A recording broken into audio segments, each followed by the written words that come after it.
Welcome back to another edition of the Night Report podcast. I'm your host, Mike Broadbent. Joining me once again is my co-host, Richie O'Leary.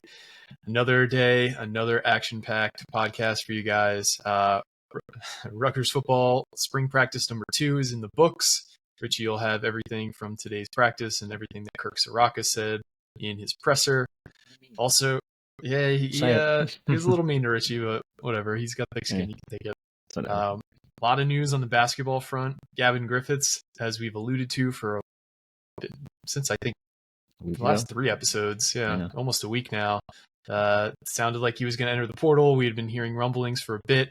He jumped into the portal today. We also have Zach Martini, the Princeton transfer currently on campus. We'll have the latest with him and his teammate Matt Lalaco. And some other updates on portal guys that Rutgers is currently after. But first, the presenting sponsor of Night Report podcast is Night and Day Apparel, calling all Rutgers students, alumni, and fans. If you're looking for new and unique Rutgers merchandise, Night and Day Apparel has you covered. Okay, happy with me today. From t-shirts and hoodies to drinkware and pet accessories, Night and Day focuses on providing the Rutgers community with exclusive, one-of-a-kind tailgating products. Be sure to check out the links in today's podcast description to their website and social media accounts so you can stay on top of everything Night and Day, including new merch drops and promotional announcements. Shop now and keep shopping. We're also brought to you by the Cut app. Hey, TKR Nation, as you know, we partner with Cut, the social betting platform. Cut is a peer-to-peer betting platform that allows you to bet directly against your buddies and other fans. That's right. You can join the TKR crew on Cut today and bet directly against Richie and I on your favorite sports, pop culture, and political topics. Cut is the ultimate put your money where your mouth is platform, and it's now legal in 40 plus states. Be sure to follow @CutBet on all your social media channels and download the app via the App Store or cut.com. Use the code BELIEVE-RUTGERS, that's BLEAV Rutgers, for a 10% deposit bonus on your first deposit. That was long. It was long. We're going to have to cut that down. Yeah. Anyway, so KUTT cut. Look at that. We're funny. Let's talk football practice number 2. So you were there today. They had practice inside the bubble. So it was closed, but what did you hear from the practice? What did Kirk Ciarrocca have to say? What was kind of the buzz at practice today? So I guess the first question was the most interesting. Kirk talked about Dymere Miller, said he was a little bit better than he actually thought he would be, which is, always a great sign. I don't know how you really determine that based off 2 practices and the fact that the guy had 1,300 yards last year. But he led the FCS in receiving yards last year. Yeah, he's pretty damn good. So that's always a good sign, though. I actually got a chance to see him, so we get to see the beginning of practice. He's smaller than I thought. I always thought he was like a taller than he's a little bit smaller than he's listed at 6 foot. Yeah, I think he's smaller than what Bo Melton is, though, or was, I should say. It's funny you say that because his tape reminded me a lot of Bo Melton, his movement skills, just very. You could tell that he's he's going to run the low 4.4s, high 4.3s, in my opinion. Yeah. See, now I tread carefully when I say that now because someone asked me, they're like, "What's your biggest prediction that didn't come true?" And I was like, "I thought Taj Harris was going to beat Bo Melton 2.0." That didn't work out. So I'm not comparing anyone to Bo ever again. Bo, you're the only one. That's it. There's only one Bo Melton. He's on the Packers. But that was interesting. The Dymere Miller thing. Talked about his offense a little bit. I asked him about the tight end room because everyone always asks us about it or the lack thereof the usage in the tight end room. Maybe I worded it incorrectly, but he kind of gave a little bit of he gave a little dicky response. He was kind of just like, "What do you mean I don't use the tight ends?" I was like, "Well, receptions, catches. Let's be honest. I didn't even ask him that. I asked you, what do you look for in a tight end?" And he did answer it interestingly. He did say something about being a receiving threat, but he also mentioned about how he wants them being able to block the gaps, which makes sense based on the fact that they don't use their tight ends other than blocking, which is fine. Just admit that then. Just put a fullback there. But nothing too crazy. He's always pretty quiet when it comes to talking about the team and stuff. He mentioned the word chop about 4 times, which is media speak, I guess. Coach speak, if you want to call it that. But nothing too crazy. I thought it was just a normal conversation with Kirk. He talked about Ethan, talked about Gavin, talked about I thought actually Chris Eisman had a really good question. He asked if about Gavin's fundamentals kind of just falling apart as the season went on, and that's where it kind of became a little bit of a train wreck. He didn't throw Gavin under the bus, which is obviously the smart thing to do.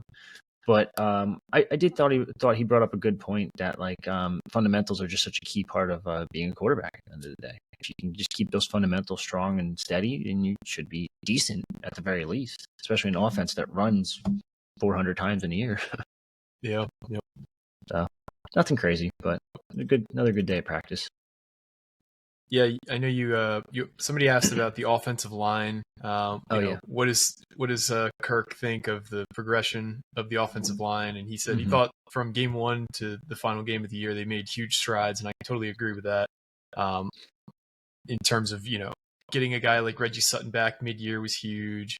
The guys who were turnstiles, two seasons ago, developing into useful players was a huge step forward, and he credited Coach Flats for really helping develop a lot of those offensive linemen last year. And I only expect things to improve because they're returning 3 returning starters, if not 4. Yeah. And obviously they lost Curtis Dunlap, but I think at least guys who started at least 50% of the season, I believe they're returning 4 of the 5 starters from last year.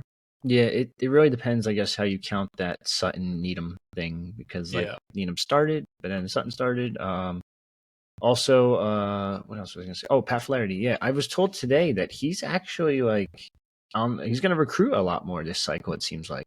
And that makes sense, and it goes hand in hand with what we've seen on social media. He was at Michael Carroll's high school, which, mind you, not far in Pennsylvania, but it's still in Pennsylvania. Whereas last year, it was like all Valone in terms of offensive line recruiting. Now, Valone's still going to help out in that category, I'm sure, but it is interesting to see Flats getting a little more on the trail. And I mean, hey, when you can walk around and be like, hey, look at this ring. Hey, look at this ring. Like, look what I could do. 40 plus years I've been with a bunch of NFL teams. It's an easy sell, at least for a lineman, I would say, at least. Yeah, no, for sure. And if you're driving an hour into Pennsylvania, that's one thing. If you're flying, on a 2-day trip to Florida and then Georgia, that's a total different animal. So it would make sense that he's recruiting guys in the general vicinity. What else was discussed today? Did you guys get any players to talk to? Yeah, so the way the system works is we all get to pick players every week. Now, we're not guaranteed those players. So, like, for example, I did request Malcolm Ray. I really want to learn about his background, his time at Florida State. He became a rotational player there. He was probably not a starter, but was going to play significant snaps this season for the Seminoles if he stayed. So I was just kind of interested in learning that, how the portal worked, all that other stuff. Who else was interested? I always like learning about what other schools were interested. It always kind of tells you more to the story of like how good he is or could be. But I got to talk to Austin Riggs. This is a guy I wanted to talk to for a little bit now since he committed. Really interesting kid, really fun to talk to. His journey and his whole life story is he's obviously from Idaho, so he's like for the most part, I would assume just about every Idahoan. What do we call them? I don't know what we call Idaho people. Yeah, I don't know. Regardless, to the maybe one Idaho resident who's listening, sorry for not knowing what your individual members of your state are named. Yeah. So regardless, he is Mormon. So he did do a 2-year mission over in South Africa. I forget he said somewhere near Zimbabwe. It might have actually been Zimbabwe. I have to double check on that. I have to go re-listen to the audio. But he told me his whole story. So he went from Idaho to BYU to South Africa for 2 years to, I think he was back to BYU after the mission, and then now in New Jersey. So it's quite the journey. He's also not just fluent in English, of course, but he's also fluent in 3 different languages that all are from South African descent. I don't know the names of them off the top of my head. But they'll be in our story. It was just a really cool story to talk to him. He did say, which I thought was kind of funny, the narrative around New Jersey people like being, we're jerk-offs. I mean, we are what we are. But he said the narrative around Jersey isn't true. Like, everyone's been so nice. I was like, oh, like, have you had trouble like making friends or anything like that? He goes, I have 140 friends right over there in the bubble. And I was like, oh, wow, dude, you got this on point. Like, you're ready. Like, but cool backstory. He was a defensive end up until like middle school, and his dad was kind of like, "Dude, you're not gonna make the league. Like, you're not even gonna make college." Like, he's like, "I'm gonna make the college level. I want to play the college level." Dad goes, "Try long snapping. See if it works out for you." Tried it, and this man, like, just down to techniques he was talking about, I was like, I just thought you just kind of go done. There's like he was like, I can kind of pinpoint it wherever I want to go now. Like, I'm getting really good at it. He worked with Chris Rubio, who everyone knows. If you follow recruiting, you know who he is. He's the only guy that ranks long snappers. How he does that, again, I don't know. So Chris Rubio, I found out, is an Idaho native. He's another Idahoan. That's correct. So he's worked with Chris Rubio since he was in middle school, and Chris Rubio is like the premier long snapping dude. So really fun to talk to him. That story is going to be super long. So when it does come out, just bear with me. There's a lot to talk about with him, but really fun kid to talk to, and we'll get some more players in the next couple of days too. Yeah, for those of you who might need a refresher, he is the transfer that we got this offseason from BYU. Whose younger brother was brought in to be the long snapper there as well, who was brought in to replace him, and he had one extra year of eligibility, and I think he just didn't want to step on any toes there, wanted his brother to kind of have the job, or maybe just wanted to move on. I'm just kind of guessing here. And he ended up coming to Rutgers for his last year of eligibility. Like you said, he was on a 2-year mission, so he's a bit of an older guy. He's from Idaho. He's also, from what I remember, he's a pretty big guy. He's listed at 6'4", like 230. So when his dad was saying he couldn't play defensive end, he must have gone through one hell of a growth spurt from middle school to now. Yeah, no, it was definitely interesting to talk to him. Like I said, the fact that his brother took over his starting job is kind of wild at BYU. His dad played linebacker at BYU, so it just kind of runs in the family, the football genes. But really, really good kid. I hope he has a great year. His goal is to make the league, and he told me he had other Power 5 offers, so that's always notable. I mean, as a long snapper, that's huge. Most Power 5s don't even bother. Like, yeah, I mean, it's like a kicker or a punter. You really only need one every 4 years if things work out. So Rutgers has kind of struggled ever since Billy Taylor ran out of eligibility. So it sounds like they finally got their guy in Austin Riggs, especially now that, Eldridge medically retired, so there's one of your portal guys. Billy Taylor's brother ended up transferring, so there's another one of your scholarship long snappers. So they've been through a bit of a carousel trying to find the right guy. It sounds like they finally did, though. Yeah. Plus, hey, man, long snapper you at this point. Clark Harris, Andrew DePola. Name another school that has 2 starting long snappers in the league. You can't. I think Clark Harris actually retired, but he did retire, but they did have 2 for a long time. And Andrew DePaula, I think he was named to an All-Pro team and a Pro Bowler. He was a Pro Bowler, yeah. It's crazy. So again, how do you judge that? I don't know. I don't know either. Anything else football related before we head over to basketball news? No, I don't think so. Just gonna get ready for Saturday. Saturday will not be a scrimmage, just so everyone knows. Harris Simiak will be talking, so very excited there. Unfortunately, I will not be there. We will have the video up. I have Easter plans, unfortunately. Sorry. Holiday weekend, nothing I can do. So yeah. Got it. All right, let's head over to the hardwood now. Again, the long speculated departure of Gavin Griffiths officially occurred today. He entered the portal after 1 season at Rutgers. He was a top 25 overall recruit. He was a 5-star for a really long time in the class of 23. The last update, Rivals bumped him down to a 4-star. I feel like we did the right thing. This is a guy that I had pretty high expectations for. He was known as a shooter in high school. He was known as an offense-first player that maybe needed some work on his defense. And he seemed like he was ready to learn under Steve Peichel. And everything he said was the right thing. He said he would never transfer. He said he couldn't wait to get here because Peichel was going to beef up his defense and get him bigger and ready for the Big Ten. Yeah. But he never really took any steps forward this season. The high point was certainly the second game of the season against Boston University. He scores 25 points. It's a bit of, just it felt like a coronation event where he's, this is going to be a guy that we can rely on throughout the season. Maybe by the end of the season, he becomes, the scoring threat on the team. But it seems like he kind of plateaued. He dealt with a lot of freshman struggles. he didn't look really very happy on the court. I mean, just playing body language doctor out there, he looked miserable at times. Even at the best of times, he just, would put a smirk on. And, that's some people's, demeanor on the court is just all business. So they're not all smiles, Some guys like Jeremiah Williams, you know exactly how he's feeling at all times. Very animated. Some guys aren't. But this just felt weird all season.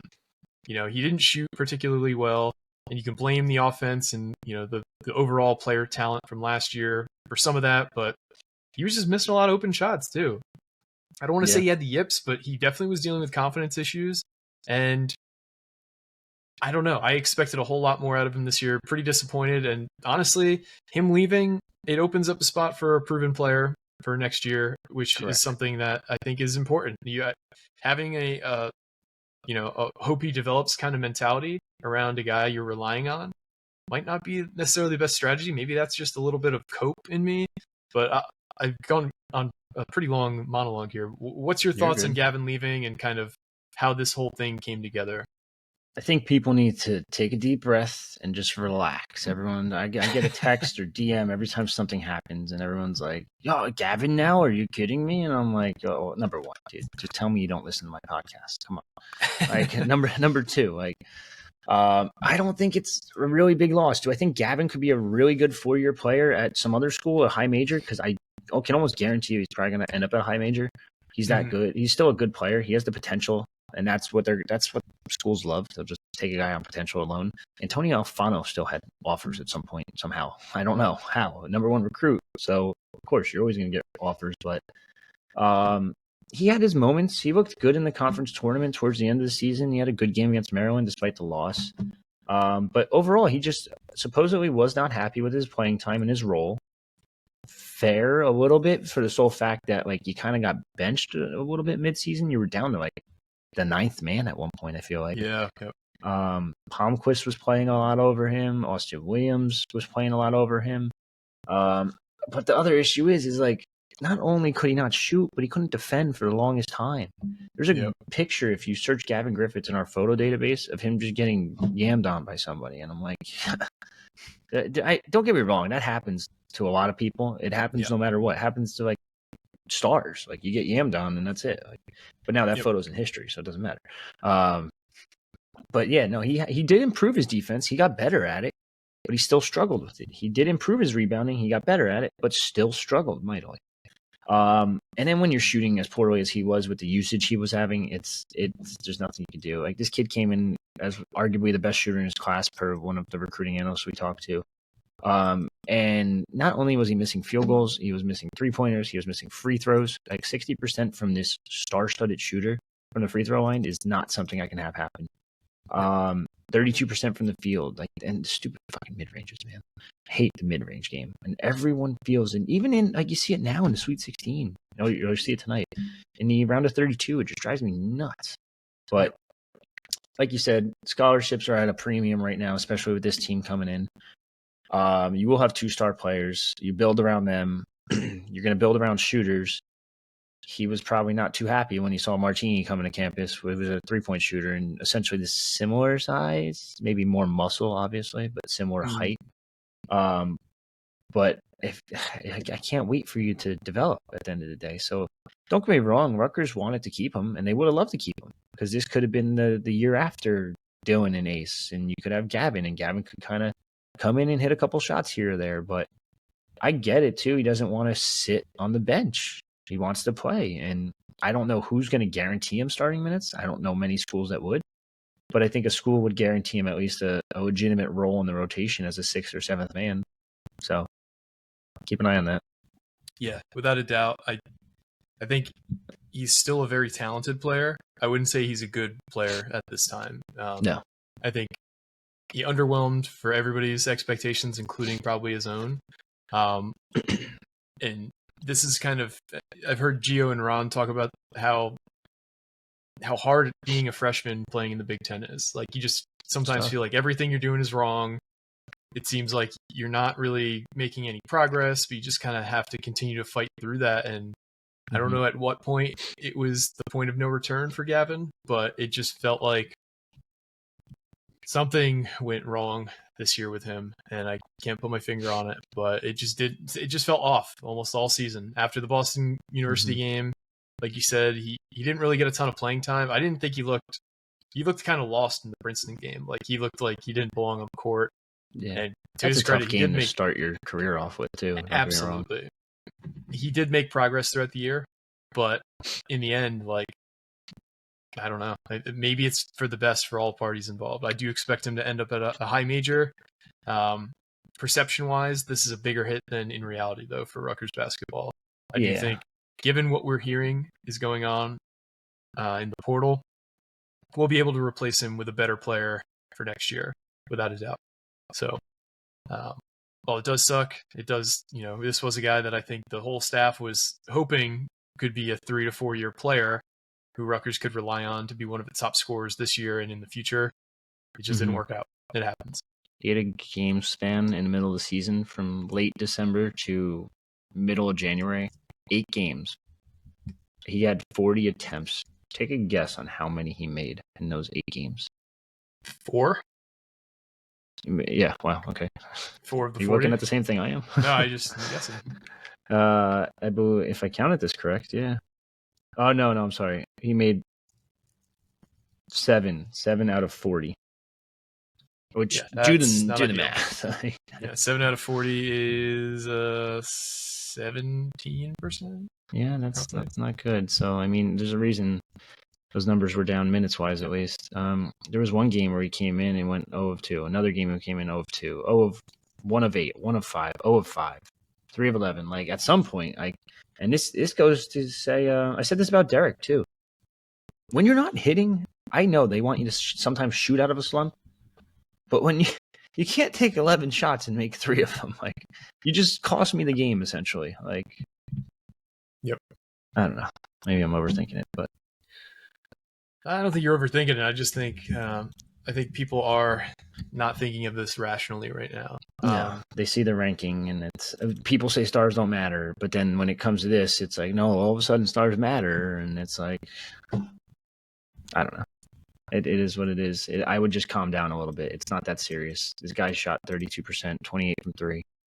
Yep. I could name there's 1,100 people in the portal. I would say about 50% of them probably shoot better than that, at least. Yep.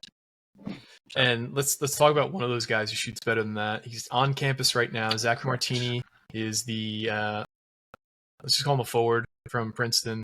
Yeah, we've talked about him a few times. He's currently on an official visit to Rutgers. Originally, we thought he'd be coming here with his teammate today, Matt Alaco. But it sounds like that didn't happen because Alaco is home with his family in Ohio for the holiday. Yep. What are you hearing about Martini's visit? And do you expect any good news in the near future after his visit? So I was told he was mostly going to Rutgers as more of a formal visit, more to check out the campus, check out the facilities. Remember, this kid is a Jersey guy, but he didn't have the Rutgers recruitment coming out of high school. I think he was 2019 kid, 2020, something like that. But yeah, he wasn't really recruited by Rutgers out of high school. So this is just more so to get him around campus, let him show off the brand new practice facility, show off the rack. I'm sure he's obviously familiar with that at the very least, because he did grow up a Rutgers fan, or his family were Rutgers fans, I should say. But yeah, just kind of show him around, let the coaching staff meet him, let them kind of talk with him, try to sell him on Rutgers. It's not like, doesn't sound like they're going to push all the way for him to commit right now. Although I do think I should say I'm very confident that he's still going to end up as Scarlet. And I think Rutgers has a really good shot. Like I said before, Rutgers fans growing up in his family, Jersey kid through and through. So I think this is probably going to be your starting forward when it's all said and done.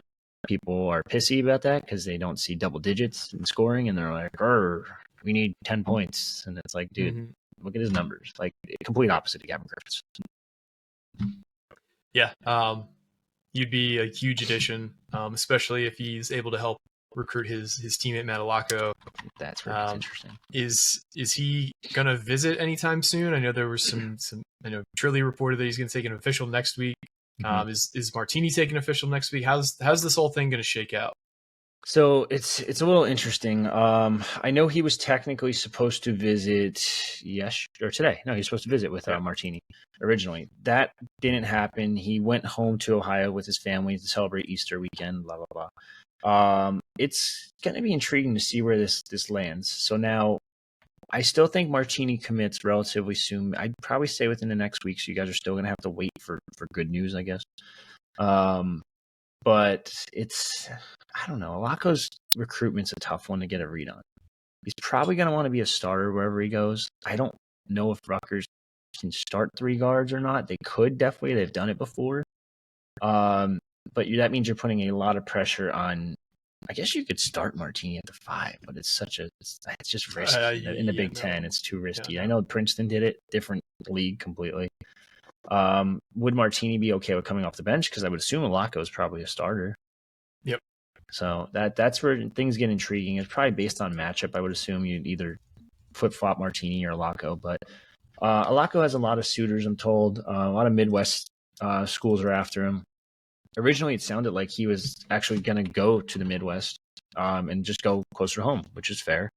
But yeah, we'll have to wait and see what happens. It's just gotta kind of wait till these guys get on campus. That's how they get a feel for everything. If they get that feel for everything and then they like it, that could be it. Like you saw Ace Bailey. I don't think anyone saw him committing that day.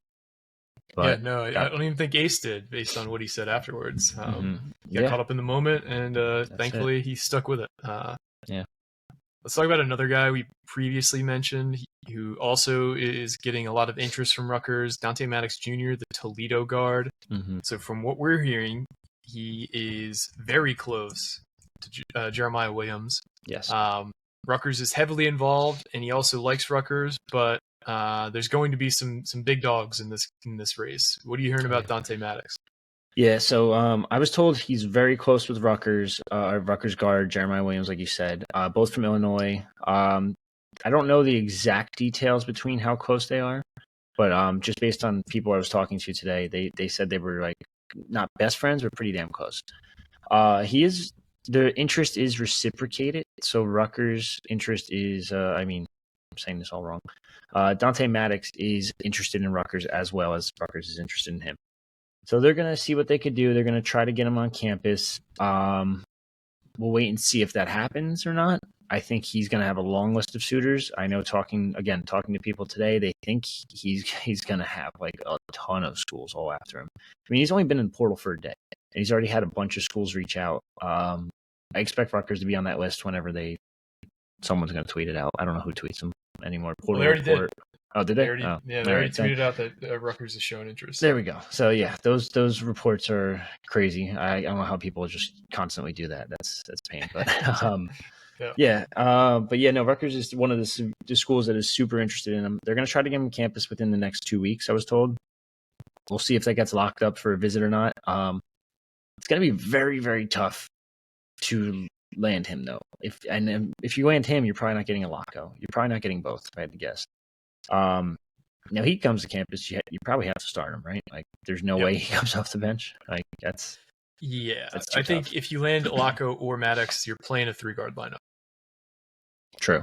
Yeah, you probably don't have a choice at that point. Which rebounding is going to be interesting. I do think Ace is a decent rebounder, but who needs rebounds when you don't miss? So there's that. That's true. And that's why they got rid of Gavin Griffiths. Yeah, well, speaking of rebounding, let's talk some big man recruiting. Where do things stand with the transfer big man? Obviously, they're recruiting a few people, but what are you hearing about some of their top targets right now?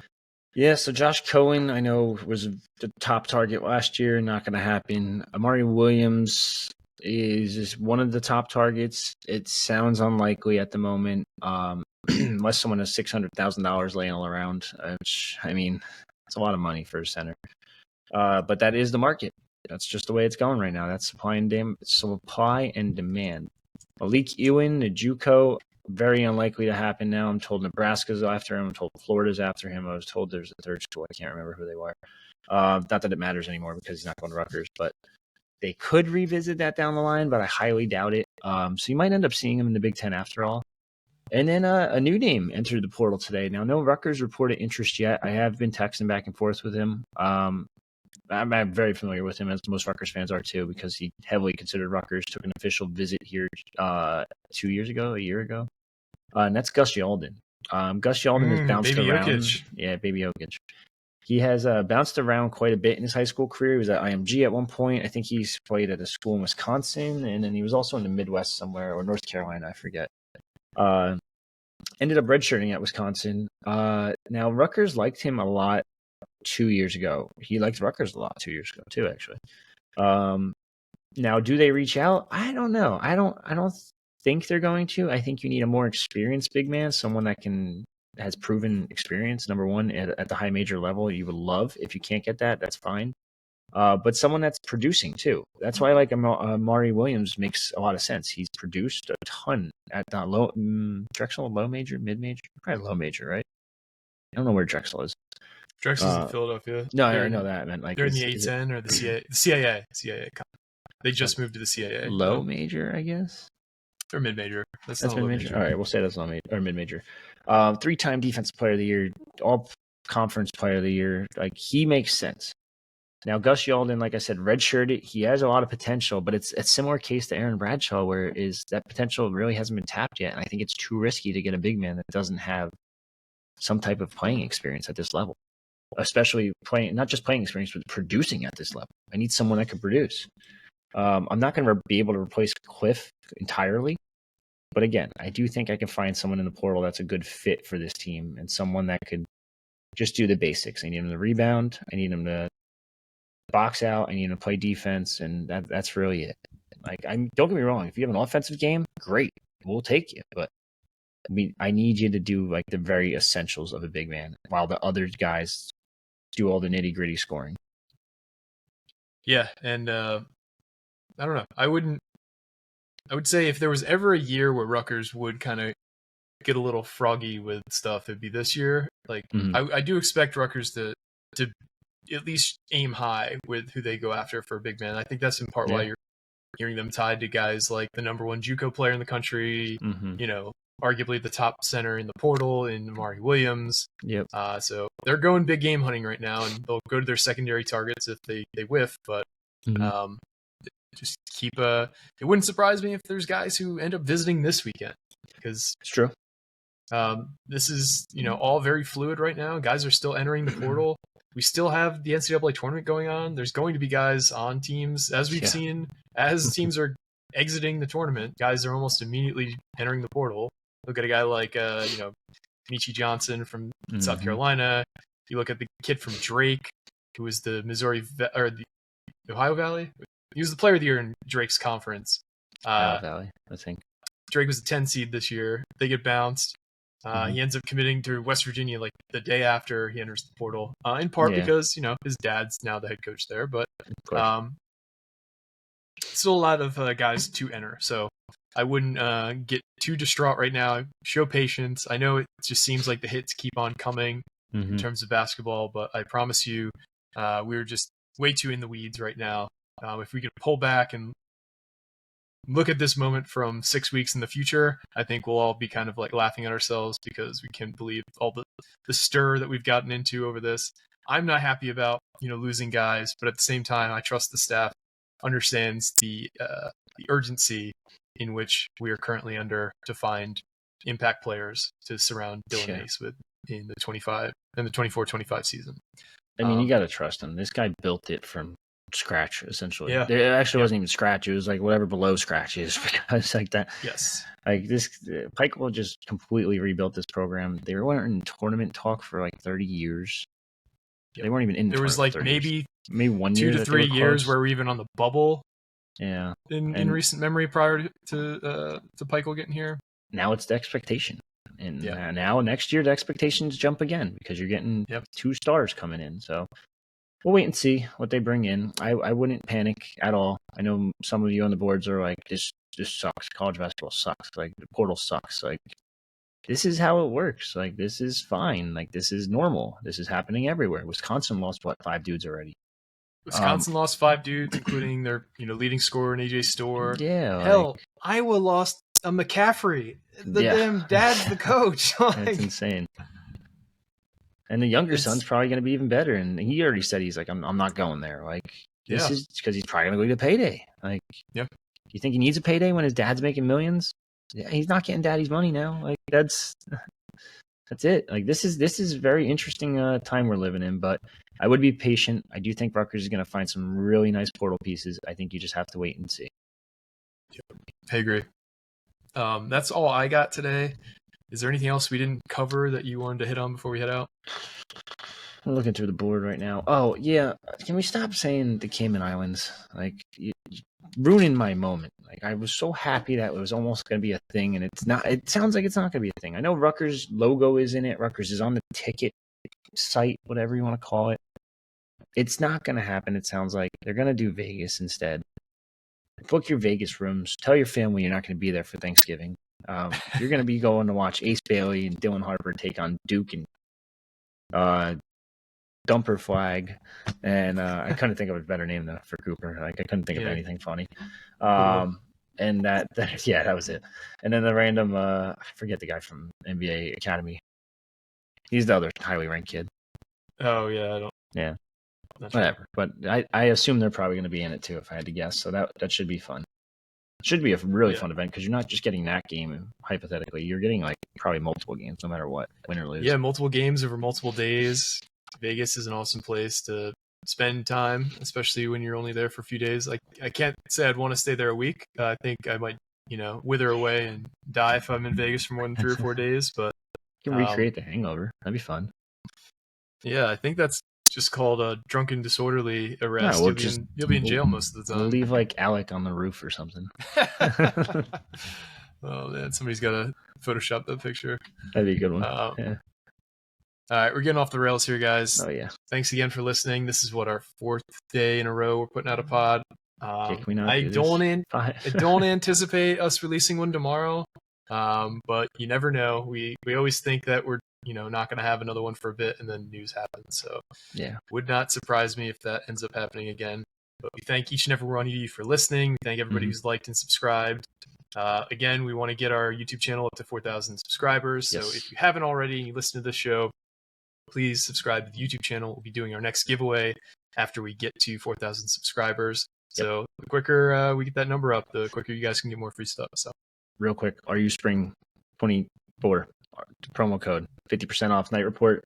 There is 1 day remaining, last chance. That's it. Kaput, you're done. If you're a Rutgers student, like I said before, I've actually had a couple people DM me about this already. DM me, you'll get the night report for cheap as hell because I respect students and I respect your drinking habits, and I'm gonna get you to save some money there. So, so DM me if you want the student code, but you have to have your .edu ID or .edu email, so I could send the code there. Therefore, you have to actually use that blah blah blah. Verify blah blah blah. But sign up within the next day, or you're shit out of luck. Richie, man of the people, love to hear it. Big beer guy. All right, guys. Thanks again for listening. For me and Richie, this has been another edition of the Night Report Podcast. Signing off.